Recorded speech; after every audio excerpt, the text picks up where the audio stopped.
c'est Chantal de Partage ton histoire. Alors, si nos émissions te bénissent, te fortifient et t'aident même à grandir dans ta relation avec Dieu, n'hésite pas à nous soutenir en faisant un don à Évangile TV grâce au lien PayPal qui s'affiche tout de suite. Ou si tu n'as pas PayPal, tu peux nous texter, envoyer un petit SMS au numéro qui s'affiche maintenant. Que Dieu te bénisse.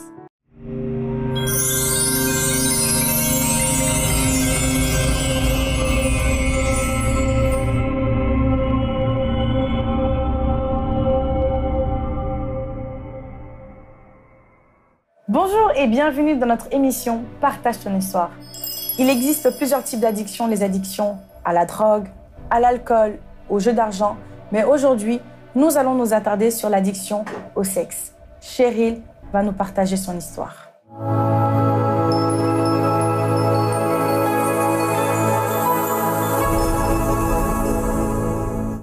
Bonjour Cheryl. Bonjour. Bienvenue dans Partage ton histoire. Merci. Aujourd'hui, tu vas nous témoigner de ce qui s'est passé dans ta vie, de ton histoire. Et je vais te laisser la parole pour que tu puisses nous expliquer comment cette addiction a commencé. D'accord. Alors déjà, je tenais à te remercier de m'avoir accueilli sur cette magnifique émission.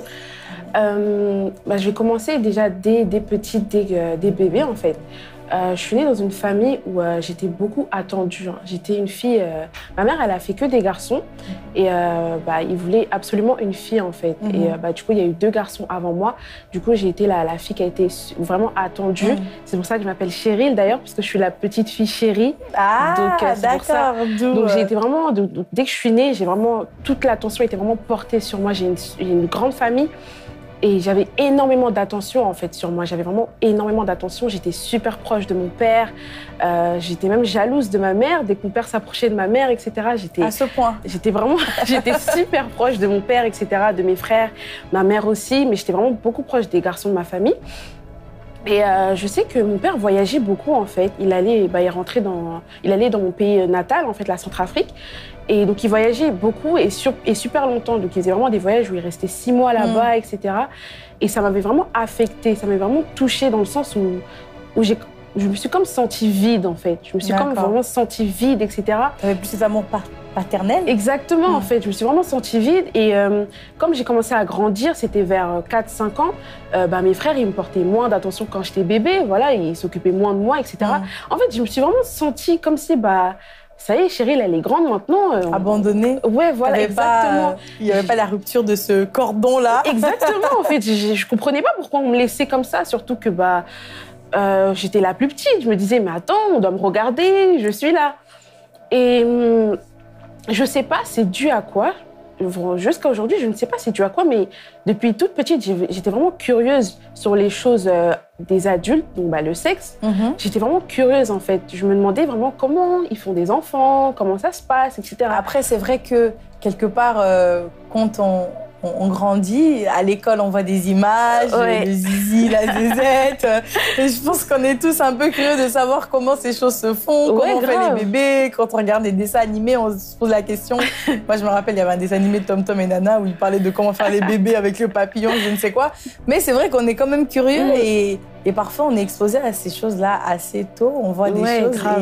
Et toi, dans ton cas, du coup, tu étais très curieuse en tout cas. En fait, moi, j'étais vraiment trop curieuse sur ça. J'étais vraiment trop curieuse.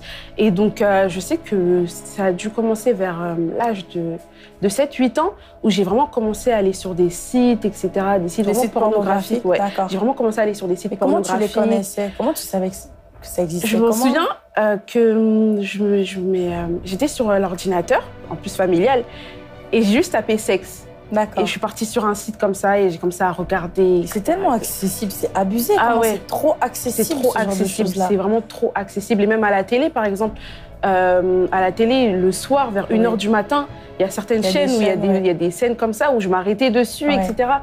C'était vraiment super accessible à mon âge. C'était, à cette époque, je ne sais pas si maintenant... maintenant aussi, grâce au réseau, je pense qu'encore plus. Beaucoup plus exposé. Et du coup, tu regardais, t'as regardé et c'était la première fois que tu allais vraiment? Ce jour-là, c'était la première fois que tu étais allée? Ouais, c'était vraiment là où tout a commencé, où j'ai vraiment regardé. Et du début à la fin? Du début jusqu'à la fin. Et comment tu te sentais? Est-ce que tu étais choquée? Tu étais encore plus curieuse? Qu'est-ce qu'il y avait dans ta tête à ce moment-là, que tu voyais du contenu pour adultes? Tu te dis, bon, tu avais conscience quand même que tu étais un enfant. qu'est-ce qui se passait dans ta tête, en fait, à ce moment-là? Déjà, comme j'étais petite, quand je regardais ça, j'avais l'impression d'être une grande. J'avais l'impression d'être une grande, je suis pas n'importe qui, etc. Et j'étais pas gênée ou quoi, j'étais vraiment... c'est comme si quelqu'un aime lire, et là, tu lui donnes plein de livres, et il est là, il aime lire et tout. Bah, c'était exactement pareil, en fait. J'aimais ça, en fait. J'aimais regarder, voir comment ça se passe, etc. J'étais vraiment... Genre, j'aimais ça. Et t'avais pas peur que tes parents t'attrapent ou quelqu'un de la famille? Parce que tu savais que c'était pas bon. Ouais, je savais que c'était pas bien. D'accord, mais du coup, t'avais pas peur qu'on te chope, qu'on t'attrape Bah, en plus, un jour, on m'a déjà attrapée. Mais j'ai continué. Je me souviens que, en fait, mon ordinateur, il est juste devant l'entrée, en fait. Genre, il y a un couloir et il est vraiment dans le couloir.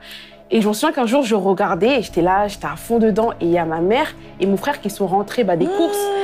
Et ma mère, elle me dit, mais Cheryl, pourquoi tu regardes ça et tout? Et je sais même plus, j'avais sorti quoi comme excuse. En tout cas, j'ai dit non, mais je voulais taper ça m'a mis ça et tout. J'étais super gênée. En fait, je savais que c'était pas bien. Oui. Mais je sais pas, j'avais cette envie. Hein, j'étais stressée. J'étais super gênée, hein, mais c'était plus fort que moi. Vraiment, c'était plus fort que moi. J'arrivais pas à m'en détacher, en fait. Vraiment, j'arrivais pas à m'en détacher. Et ça s'est vraiment intensifié. Plus je grandissais, plus ça s'intensifiait. Pardon. Et je crois que c'est arrivé au collège. Ouais, arrivé au collège, j'ai vraiment commencé à passer à l'acte par la masturbation, en fait. J'ai vraiment commencé à passer à l'acte où vraiment je le faisais vraiment régulièrement. Mais ça, comment tu... Parce que tu as grandi, mais c'est au travers des films que tu as su qu'on pouvait se masturber et avoir du plaisir? Ouais, exactement. D'accord, et tu as voulu tester tout naturellement? Ouais, voilà, j'ai voulu tester, en fait. J'ai vraiment voulu tester, parce que comme j'étais curieuse de comment ça se passe, je me suis dit, comment ça se passe sur moi? Quelle est la sensation, etc. Donc, dès le collège, j'ai commencé vraiment à essayer. Et ça a empiré, en fait. Ça s'est jamais calmé. Ça a empiré à chaque fois, d'année en année. Et je me souviens que toutes les filles au collège me disaient oui, moi j'ai peur de ma première fois, etc. J'ai peur de comment ça va se passer. Et moi, j'étais pas du tout comme ça. Hein. Moi, j'étais en mode moi, je suis prête. Moi, j'étais là en mode moi, je suis prête. Écoute, moi, j'ai pas peur et tout. Au contraire, j'étais pressée. Au contraire, j'étais vraiment pressée de passer à l'acte avec quelqu'un, une vraie personne, quoi. Et je sais qu'un jour, ça m'a vraiment marquée. Je crois que j'étais en 4e. Un jour, j'étais tombée c'était sur Facebook, je crois, et j'étais tombée sur un article qui disait, oui, les sites pornographiques, c'est un péché. C'était en rapport, en tout cas, avec un verset. Mais tu étais chrétienne déjà? Oui, enfin, t'as grandi dans... J'ai grandi dans une famille qui est croyante, chrétienne, de confession catholique, et mais on va dire que je savais qu'il y avait un Dieu. Mais je priais 5 minutes pour remercier et tout. Mais pas plus. Pas plus. Vraiment, j'allais à l'église le jour de Noël, etc. Mais c'était pas plus. Et du coup, ça te parlait quand tu voyais pécher, parce que tu savais quand même que ça avait un rapport avec Dieu. Je savais que ça avait un rapport avec Dieu. Et je me souviens, ce jour-là, je suis tombée dessus et j'ai eu peur. J'ai vraiment une peur qui m'a envahie, mais genre, c'est incroyable. Et au début, je me suis dit, oh non, Cheryl, zap. Mais en fait, c'est resté dans ma tête. C'est resté en mode Cheryl, site pornographique, péché. Ces mots-là, ils sont restés dans ma tête. Et je me souviens que j'étais partie comme ça sur Google. J'étais partie vraiment me documenter là-dessus. Et ça sortait vraiment plusieurs versets, bref, des passages de la Bible. En fait, tu as cherché à savoir le lien entre la Bible, Dieu et la pornographie. Exactement. Et donc, je voyais plusieurs passages sur l'impudicité, etc., ce genre de choses. Et ça me parlait, en fait. Et ça m'a tellement fait peur que j'ai arrêté. Je me souviens que j'avais arrêté la masturbation, les sites et tout. J'ai eu tellement peur que j'avais arrêté. Je me souviens, j'en dormais pas la nuit et tout. En plus, le lien sur lequel j'étais tombée sur Facebook, ça me parlait de démons, etc. Et tout. Oh là là, tu t'es dit, ça y est. Ah ouais. J'ai eu tellement peur. Et ça m'a fait trop peur et tout. Je me suis dit, mais non, en fait, non. Je pensais pas que c'était autant, en fait. Je pensais pas qu'il y avait vraiment... Qu'il y avait beaucoup de conséquences, même dans le monde spirituel, Exactement. En fait. Et quand j'ai appris qu'il y avait énormément de conséquences, les esprits, etc., j'ai eu très peur. Et donc, du coup, j'ai totalement arrêté. Et maintenant, on est dans une génération où le sexe est beaucoup accessible sur les réseaux. On voit des femmes, etc. Du coup, ça fait que je grandissais. Je crois que c'était en 3e. Je voyais toujours ça sur les réseaux. J'essayais d'esquiver, mais j'avais du mal, en fait. J'avais vraiment du mal. Et je sais que quand je suis rentrée au lycée, petite parenthèse, en fait, quand j'étais au collège, j'avais pas confiance en moi. Je me souviens que j'étais assez boudinée. J'avais pas confiance en moi. Mes copines, elles avaient des relations. Bon, moi, j'étais déjà sortie avec un garçon, mais c'était pas plus sérieux que ça, en fait. Et or que c'était vraiment des relations sérieuses, entre guillemets, où voilà, ça faisait des 1 an, des 2 ans, etc. Et moi, c'était pas trop ça. Et j'avais vraiment pas du tout confiance en moi. Et je sais que quand je suis rentrée au collège, déjà, le collège, c'est un peu différent quand je suis rentrée au lycée. Oui. Le lycée, c'est plus différent au collège parce que, on va dire, il y a un peu des gens de partout qui viennent au lycée. Oui. Or que le collège, c'est plus des gens de ta ville, etc. Ouais. Et donc, du coup, je sais que, y a déjà des garçons qui me regardaient, qui me disaient, ouais, t'es belle, etc. Et donc, du coup, moi, ça me redonnait confiance. Ça te redonnait confiance, voilà, c'est ça.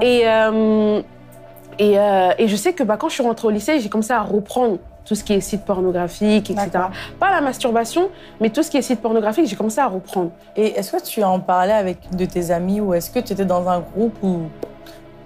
Est-ce que tu te cachais de ça? T'avais honte? Avant de faire ma première fois, j'avais honte. J'en parlais à personne. D'accord. Vraiment, personne n'était au courant. Même mes amies, elles étaient vraiment pas du tout au courant que j'aimais ça. D'accord. Et c'est vraiment quand je suis partie au lycée, du coup, et j'ai rencontré un garçon. On s'est fréquentés, etc. Et du coup, j'ai fait ma première fois avec lui. Et c'est à partir de là, on va dire que j'ai commencé à assumer à mes copines. J'ai commencé à assumer à mes copines en leur disant, parce que je sais qu'il y avait des rumeurs, en fait, parce que ce garçon-là, il n'était pas bien intentionné. Et il a commencé à parler de ça, etc. Toi, tu lui avais dit? Ouais, oui. Et du coup, t'avais confiance, quoi. J'avais confiance. Et lui, il n'était pas très gentil. Et donc, du coup, il y avait des rumeurs, etc. Et du coup, j'ai assumé à mes copines, mais j'arrivais pas à assumer aux autres. Donc, à mes copines, je leur ai dit, parce que je me suis dit, bon, c'est normal, c'est mes copines, j'ai pas envie qu'elles se disent, mais Cheryl, elle me le dit pas à moi. Mais aux autres, c'est-à-dire qu'il y avait vraiment des gens, ils venaient me voir, je les connaissais ni d'Adam ni d'Ève, je les connaissais pas, ils venaient me voir, ils me disaient, ouais, toi, t'es plus vierge, toi. Oh. Vraiment comme ça. Et je me disais, mais oh mon Dieu, j'avais tellement honte. T'avais quel âge à ce moment? Je suis rentrée au lycée, j'avais 15 ans. Et est-ce que tes parents l'ont su tout de suite ou est-ce qu'ils l'ont su déjà? Est-ce que même là, jusqu'à là, ils ne le savent pas? Je crois que ma mère, elle s'en doute. Elle s'en doute, mais... déjà. En fait, je pense qu'elle essaie de me lancer des signaux en me disant, oui, il faut que tu ailles chez le gynéco, des trucs comme ça, etc. Et toi, t'esquives? Ah ouais, franchement, j'ai esquivé. Mais je pense qu'elle s'en doute. Je pense qu'elle s'en doute. Et après, j'ai la chance d'avoir des parents assez ouverts sur tout ça. Je parle beaucoup de sexe avec ma mère, etc. Mon père, c'est un peu plus compliqué. Mais ma mère, je parle beaucoup de ça, même avec mes frères. Ils me disent, oui, ils sont pas fermés en mode, oui, t'as pas de copains, etc. Et tout. Mes frères aussi, ils sont beaucoup ouverts sur ce sujet. C'est juste de te prévenir, pour que tu puisses faire attention, quoi. Exactement.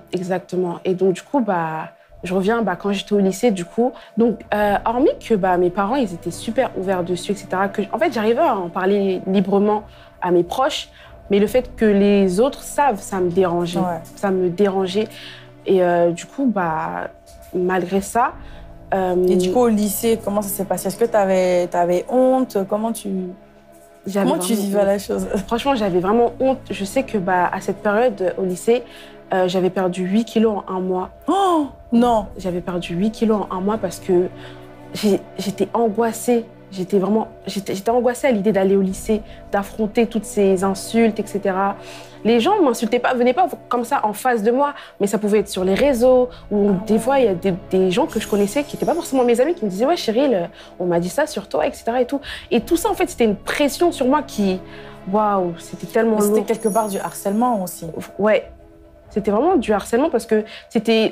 En 1 semaine, il y a 7 jours, pratiquement 2 fois dans la semaine, plus de 2 fois dans la semaine, on venait me voir en me disant « Oui, Cheryl et tout, j'ai entendu ça, Cheryl et tout, c'est vrai que t'as fait ça, etc. » Et ça me pesait, C'était pas l'image que je voulais donner. Moi, à la base, je suis une danseuse. Je dansais beaucoup avec mon frère, etc. Et moi, je voulais qu'on me représente comme ça, Cheryl, la danseuse. Qu'on te connaisse comme la danseuse. Exactement. Et là, mon image, elle avait totalement changé. Oui, Cheryl, la pipe, etc. Mais en fait, c'est surtout de se dire que ta réputation, elle était salie, quoi. Ouais, exactement, elle a été salie. Et franchement, je remercie vraiment mes copines qui ont toujours été là malgré ça, parce qu'on leur disait, oui, traîne pas avec elle, etc. Et elles sont toujours là à l'heure actuelle, on est dans la même église, etc. Amen. Et, mais du coup, comme j'ai grandi en fait avec cette sorte d'abandon de mon père et de mes frères, en fait, j'avais besoin constamment d'affection. J'avais besoin constamment d'attention, en fait. Et donc, du coup, ça fait que je ne me suis pas arrêtée à ce garçon-là qui a appris ma virginité. j'ai vraiment continué. Après, vous avez rompu et tu as découvert quelqu'un d'autre. Et je suis partie avec quelqu'un d'autre, etc. Et en fait, j'avais constamment besoin de l'attention d'un homme. J'avais besoin de cette attention-là, en fait. Mais qu'est-ce qui faisait qu'à un moment donné, tu partais à notre relation? Tu n'avais plus l'attention de cet homme? Enfin, il ne te traitait plus comme tu aurais voulu, ou tu ne ressentais plus ce qu'il te donnait, cet amour ou cette affection, en fait, qu'il te donnait? En fait, genre, ça... En fait, je sais pas comment expliquer, mais... Ça se terminait mal à chaque fois? Non, pas forcément, mais juste... C'est toi qui partais? Ouais, c'est moi qui partais parce que je me disais, bon, c'est bon, lui, il me saoule, c'est bon, je veux voir quelqu'un d'autre, en fait. Et j'avais besoin de nouveau à chaque fois. J'avais vraiment besoin de nouveau à chaque fois. Du coup, dès que ça se terminait avec un garçon, comme j'aimais pas me sentir seule, j'avais vraiment cette sensation depuis que j'étais toute petite, je partais encore vers un autre garçon, etc. Et en plus, ça s'est empiré parce que quand je suis rentrée, du coup, en seconde, j'ai commencé à aller aux fêtes, dans les soirées, etc. Et ça a vraiment, ça a empiré parce que du coup, dans les fêtes, il y a beaucoup de garçons, etc. Et les gens là-bas, ils sont pas forcément avec des bonnes intentions. C'est pas forcément sain. Ouais, voilà. Donc ça s'est vraiment empiré, etc. J'ai découvert beaucoup de garçons, je parlais avec beaucoup de garçons, j'avais des relations par-ci, par-là, etc. Et en fait... C'est-à-dire que là, tu as un tableau de chasse, là. En fait, vraiment, j'en avais besoin. C'était de la même manière dont des gens ont besoin de faire du foot ou un sport particulier. Moi, j'avais besoin de cette attention-là. J'avais besoin d'avoir une relation sexuelle pour me sentir bien, etc. et tout. Au final, c'était parce que quelque part, tu cherchais Dieu. Je cherchais Dieu. Je me sentais seule. J'avais un vide en moi. Je me sentais tellement seule. Et je sais que des fois, je pouvais être accompagnée, je pouvais être entourée de plein de personnes, mais je me sentais seule. Je rentrais chez moi, j'en pleurais. Par exemple, je passais une excellente journée avec mes copines. Je rentrais chez moi, je pleurais toutes les larmes de mon corps dans mon lit. Et parce que je me sentais tellement seule, je me sentais trop seule. Et donc, du coup, en fait, ça fait que plus j'avais des relations avec des garçons, plus ce vide-là, il s'empirait. Je ne sais pas pourquoi. En fait, tu essaies de le combler, mais tu vois que ça ne fonctionne pas. Du coup, tu dis, bon, on va essayer un autre peut-être. Non, là, c'est pas le bon. On va peut-être essayer un autre. Et au final, tu te rends compte que c'est toujours pas comblé, en fait. Ouais, exactement. Je sais qu'il y a une phrase qui m'a marquée dans le livre de l'apôtre Alain-Patrick Sengue, dans Chaîne d'impact, où il dit, ceux qui ont des addictions, ils vont faire en sorte de multiplier l'action pour que ce bonheur, il reste, en fait. Et c'était exactement moi. J'essaie tellement d'avoir des relations pour combler, en fait, pour que ce bonheur, il reste. Alors que c'est un bonheur éphémère. Exactement. C'est un bonheur qui dure quelques secondes. Et après, voilà, c'est fini. Et donc, du coup, de la seconde jusqu'à la terminale, j'ai continué. Et donc, du coup, en terminale, c'était là, l'année dernière. C'était pendant le confinement. Et donc, pendant le confinement, je me souviens, je me disais, mais là, c'est la fin de ma vie. Je veux voir aucun garçon et tout ça. Je pensais vraiment comme ça. Mais c'est vrai que chacun a ses problèmes. Et donc, toi, du coup, moi, ton problème dans l'histoire, c'est non, moi, je ne veux plus voir aucun garçon. Ouais, c'était ça. C'était, oh mon Dieu, mais comment je vais faire? Je vois aucun garçon, je ne peux pas sortir. Ma mère, elle ne veut pas que je sorte, etc. Comment je vais faire et tout. C'est là que tu as fait une rencontre particulière. Yes. C'est là. Du coup, je sais que je me sentais vraiment seule. Je me sentais trop seule. Là, c'était chaud. Ouais. Genre, je parlais vraiment à des milliers de garçons, mais ça me stressait de ne pas les voir, etc. Et tout. Et c'était mes copines, en fait, en avril. Elles ont commencé, il faut savoir que je faisais beaucoup mes bêtises avec mes copines. Donc les soirées, c'était avec mes copines, etc. Mes copines, elles pouvaient faire certaines choses et tout. Et en avril, elles sont devenues... j'ai vu qu'elles avaient changé. Ouais. Parce que nous, on ne parlait pas de Dieu entre nous, très peu. Ouais. Je vois qu'elle mettait beaucoup de lives de Rémi Cristovao. Elle mettait beaucoup de lives de lui. Elle parlait beaucoup de Dieu. Elle disait qu'elles allaient arrêter la musique mondaine, ce genre de choses. Et je me disais, mais qu'est-ce qui s'est passé? Qu'est-ce qui leur arrive? Exactement, je me disais, mais qu'est-ce qui s'est passé? Et moi, du coup, c'était pas du tout dans mes projets. Je me disais, moi, je sais que je me souviens quand j'étais petite, je me disais, non, mais moi, je vais me concentrer sur Dieu quand j'aurai un mari, des enfants. Plus tard, quoi. Ouais, plus tard. Là, je kiffe ma vie pour le moment. Exactement, en tant que jeune. Voilà, exactement. Je disais, laissez-moi profiter de ma jeunesse, voilà.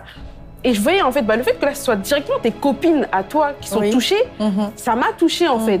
Et je sais qu'un jour, elles ont partagé un live. Et j'étais jamais partie dans ce live-là. Et je sais qu'un jour, j'avais envie. Je me suis dit, hey, Cheryl, va voir là, qu'est-ce qu'elle regarde. Qu'est-ce qu'elle regarde? Et elles ont changé.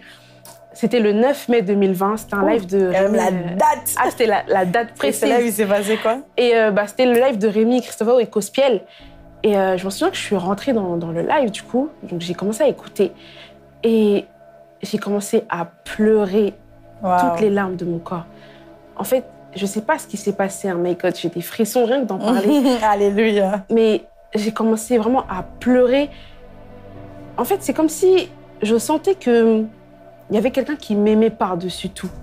Par-dessus tous ces hommes-là, par-dessus tous mes parents. Il y a quelqu'un qui m'aimait plus que tout le monde, plus que moi-même, je m'aime. Et j'ai commencé à pleurer, à pleurer. Et je ne m'arrêtais pas. Hein. C'est-à-dire que dès que le live il a commencé jusqu'à la fin, le live, je crois qu'il a duré 1 heure, un truc comme ça. Du début jusqu'à la fin, j'étais en train de pleurer. En fait, parce que j'étais en train de réaliser que là, il y a une personne qui m'aime plus que n'importe qui. Et ça m'avait tellement marqué que ça m'avait limite dégoûtée, en fait, de mon passé. J'étais en train de me dire, mais chérie, pourquoi t'as fait tout ça? Pourquoi t'es arrivée jusque-là, en fait? Et du coup, j'ai raconté mon expérience à une de mes copines qui était déjà dans le réseau, justement, comme elles avaient changé, etc. Et elle m'a dit, oui, viens et tout dans le réseau Impact et tout. Non, c'est un réseau qui encadre les jeunes spirituels sur les choses de Dieu et tout.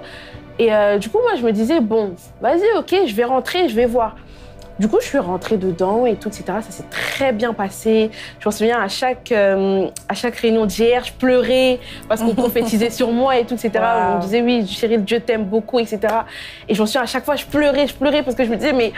Oh, après tout ce que j'ai fait, après tout le mal que j'ai fait, oh là là. Je me disais, après tout ce que j'ai fait, on continue à m'aimer. Pour moi, j'étais détestable, en fait. C'était impossible pour moi que j'ai accès au paradis, que voilà, toutes ces choses, que Dieu m'aime. Parce que j'avais une image de Dieu. En fait, j'avais une image d'un Dieu qui juge, en fait. Le Père Fouettard. Exactement. J'avais une image d'un Dieu qui dit, bon, elle a fait ça, allez, hop, c'est fini. Et quand on m'a dit tout ça, quand on m'a appris tout ça, que non, Cheryl, t'as le droit à une seconde chance, en fait.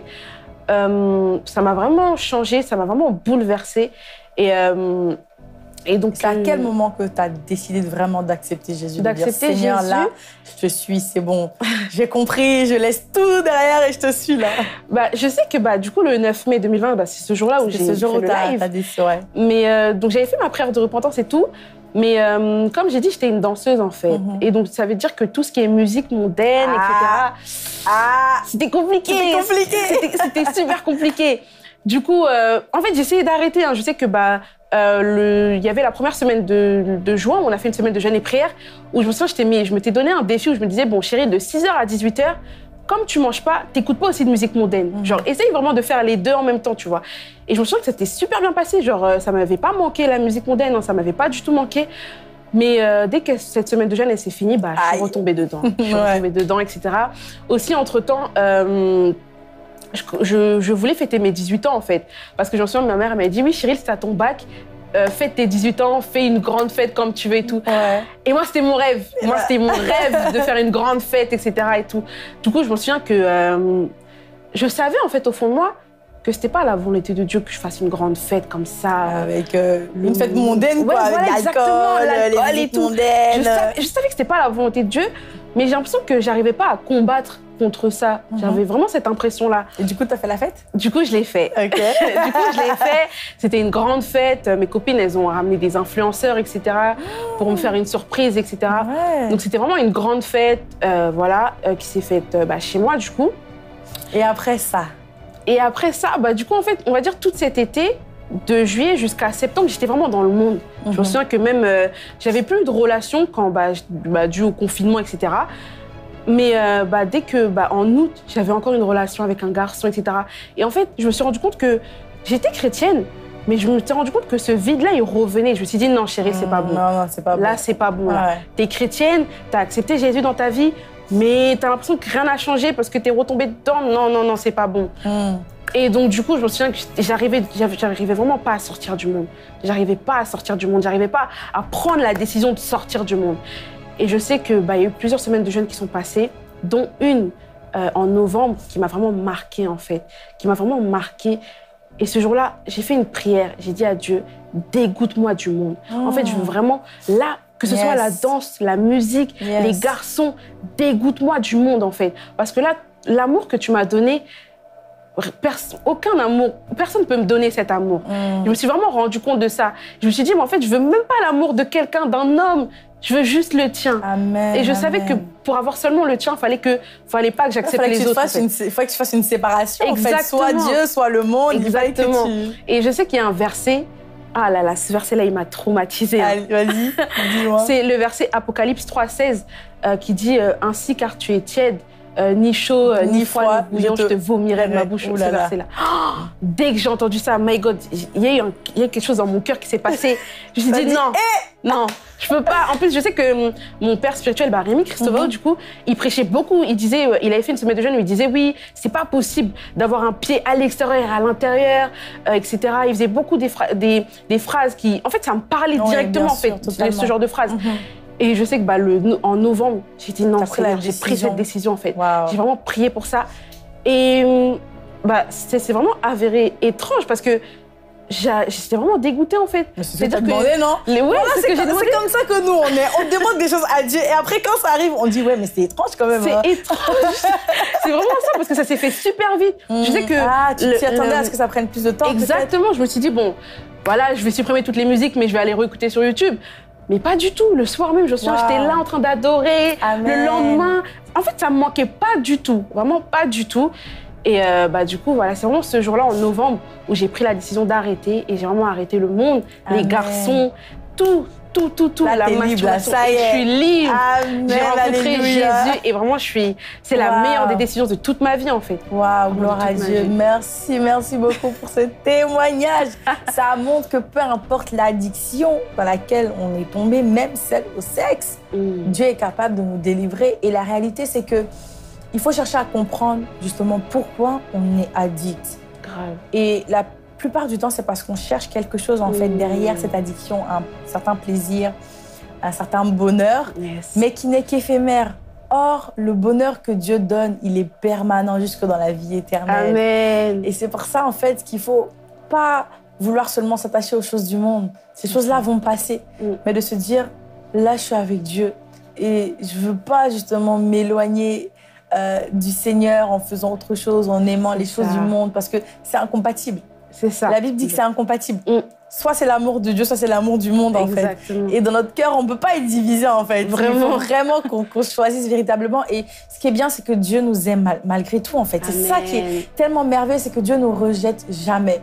Amen. Dieu ne nous condamne pas, il nous aime. Et peut-être qu'il y a des personnes qui vivent cette situation aujourd'hui. Et nous allons maintenant prier pour vous.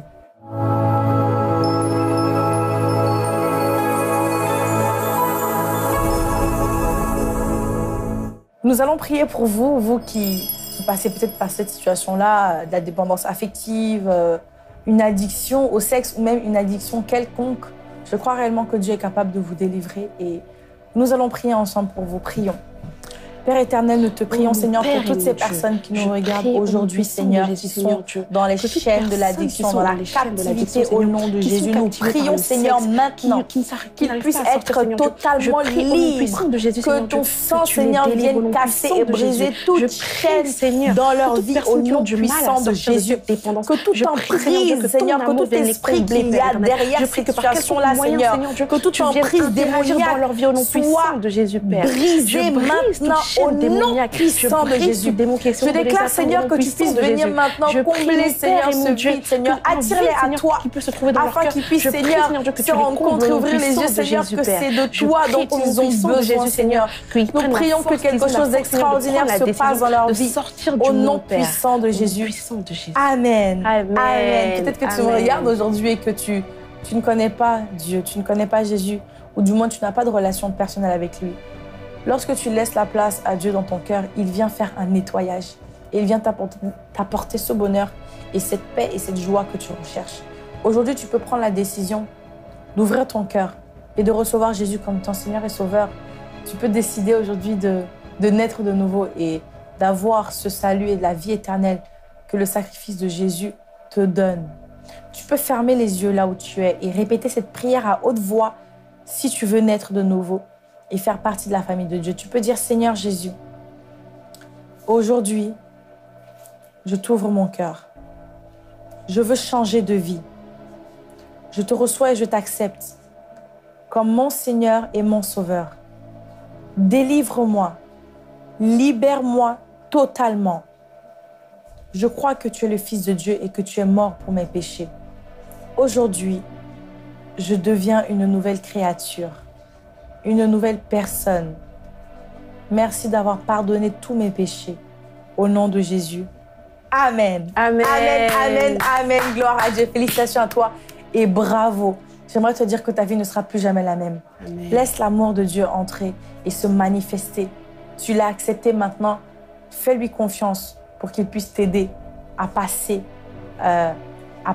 cette épreuve, à faire vraiment un nettoyage au-dedans de toi. Fais-lui confiance. Parle-lui avec tes propres mots. Le Seigneur est bon pour nous. Le Seigneur est bon pour toi. Il ne te juge pas, il ne te condamne pas. Et d'ailleurs, il ne se souvient plus de tes péchés vu qu'il a tout effacé. Amen. Gloire à Dieu, c'est une très très bonne nouvelle.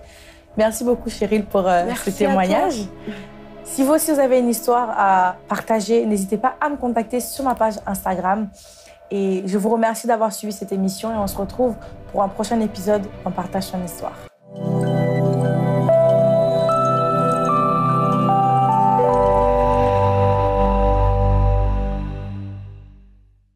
Waouh, waouh, waouh, quel témoignage poignant. Dieu est capable de faire des merveilles dans notre vie. Vous savez, à Évangile TV, dans nos émissions, nous aimerions faire tellement plus, mais nous avons besoin de vous. Alors n'hésitez pas à nous soutenir grâce au lien PayPal qui s'affiche maintenant ou à nous contacter sur ce numéro et on se dit à bientôt.